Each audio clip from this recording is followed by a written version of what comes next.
Hey everyone, welcome back to ACT Math Quick Hits, where you can make one small change. It doesn't cost you any money, only costs you a little bit of time, and you can help improve your ACT math score. So here's the rundown of the Math ACT section, and let's get back into it for today.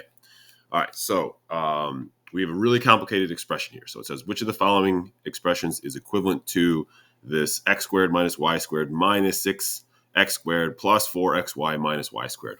Okay, so very complicated expression that we're dealing with. And then we have these four choices down here. So we saw one like this earlier where we just put it into Desmos and just tried to match up the one that was given to us and all the answer choices. However, this one is not going to be able to do that, right? You see this XY in here. This is going to make it so Desmos is going to get confused and won't be able to graph this. Now, you could solve for Y and then put them all in there.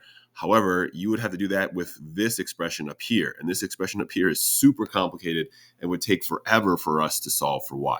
So just so you see what I mean, if I try to put this expression, -5, I'll just use that first answer choice because it's the shortest. And I put in minus 4xy, right? It gives me, it gets confused. It doesn't know what it's doing, right? It gives me kind of an error.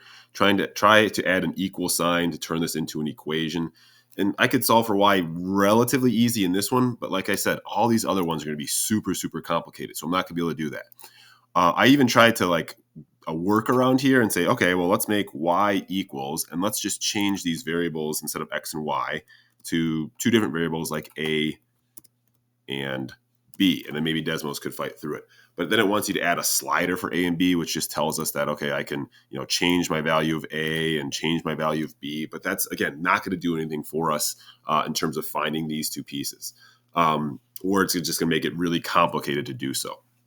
So I don't think Desmos is really a very good option for this one. Generally, it is on a lot of these questions. But today, we're just going to have to fight through the algebra.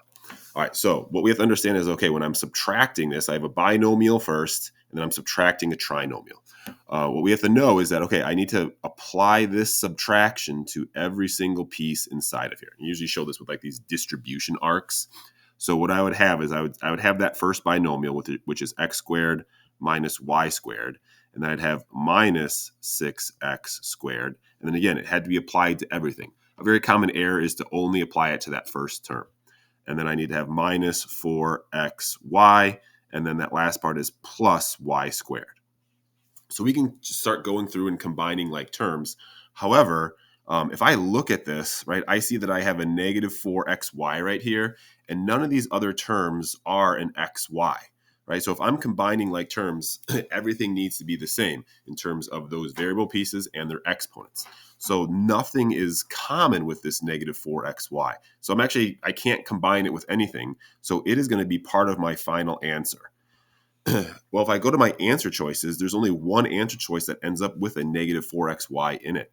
So just by looking at one small part, I can skip the rest of all that arithmetic and the rest of all those combining like terms, which isn't necessarily too difficult. However, there's lots of places to make small errors and then answer the wrong question. So just being able to key in on one simple piece lets me know that, okay, well, the only answer that has that negative 4xy in it is choice A. So I could eliminate all these other ones and just find that choice A is my answer. So again, we could use this tool, right? Strike out all these other ones. I mean, it takes a little bit of time, so we probably don't want to do that, right? We know the right answer is, so let's just select answer A, and then we can move on to the next question. All right, thanks for watching, everyone. As always, I know this isn't the most exciting and entertaining stuff, but your future you will thank you if you like and subscribe so you can keep getting these Math ACT quick hits. Thanks, everyone.